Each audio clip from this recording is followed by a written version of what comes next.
Hello, my name is Melvin, aka the Life Doctor, and thank you so much for joining me. Here we are going on the journey to long-lasting happiness and fulfillment. Yes. How do we do that? Well, two things. One, increasing our awareness. Two, by improving our understanding of ourselves. Right, so, okay, today, drum roll, is the big one. We're going to learn how to deal with negative emotions, right? The scariest thing and the worst thing for us all. Okay, right. Why we find it so tough to deal with negative emotions? Well, I've scrubbed my brain so I can think of 3 reasons, right? First reason is because on some level, we're really actually quite ashamed of feeling negative emotions. We believe that there are some right emotions and some wrong emotions. So why do we believe that? Well, it's probably because our parents told us something like this when we were growing up. Hello, son. It's me, your father. I'm going to give you some advice that my father gave me and his father gave him. Number 1, don't ever show your emotions. Everybody knows anyone who shows their emotions is really a little girl in disguise. Number 2, don't ever be angry or stressed. If you're angry or stressed, that means you're pathetic and small. Number 3, don't be sad. Just don't. Okay, son, you run along now. God, I'm a good father. Second reason, we've developed some real dodgy coping mechanisms for us not to feel our negative emotions, and we've gotten so good that we kind of believe our own coping mechanisms. Take this for example. Worried? I'm not worried. I never get worried. I'm not worried at all. I'm calm. I'm relaxed. I'm cool. Easy breezy. Okay. Anybody fancy going for a run? A nice, calm, non-worried run. That sounds fun. Okay. Goodbye. Bye.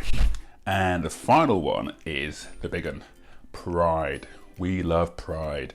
We've got a sense of pride, and we don't like it to be hurt. Just like this guy. Emotions. No, I'm too cool and manly for that. You must be thinking of somebody else. Please think I'm cool. So, what do we do? Well, in order to change our old ways, we need to learn a new concept.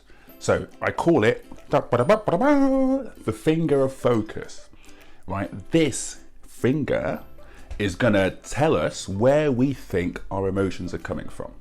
Okay, so this is really important. You've all got one, you should have about 10.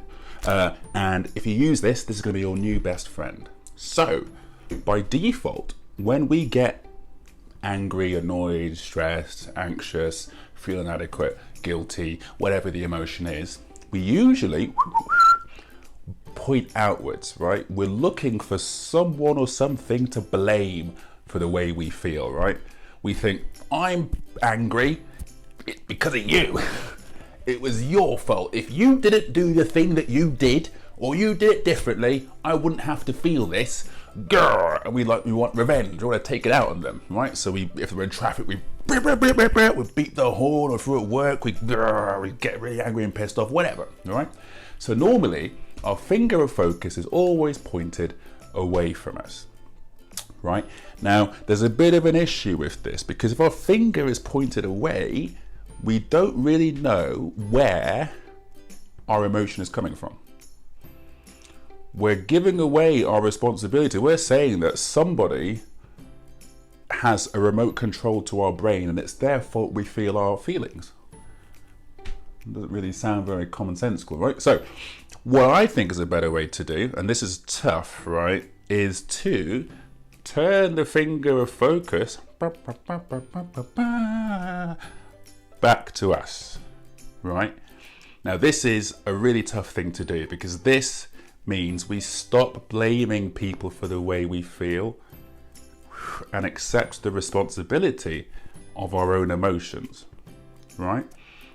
So what this means is that, well, we understand that all my feelings are really my responsibility and nobody can really make me feel anything, right?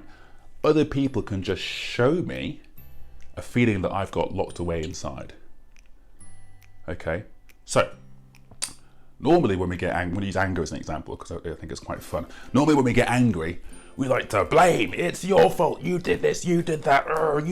You need to change your behavior in order for me to be okay. The whole world needs to change everything they're doing so that I can feel okay.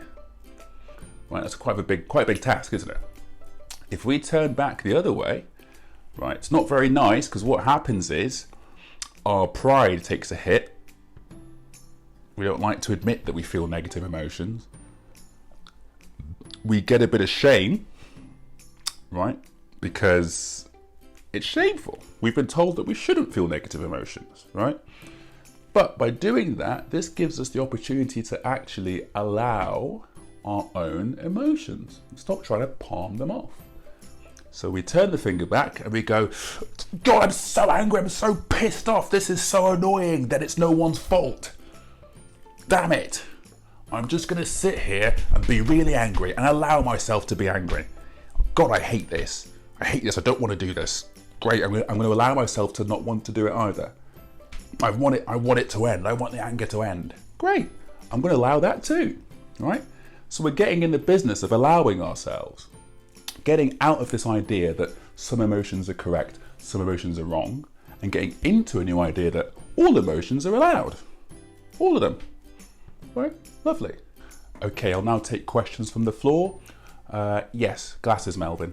Hi, Glasses Melvin here.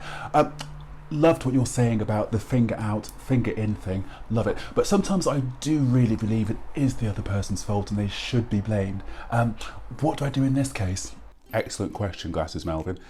Well, we need to understand that by blaming others, what we're really saying is,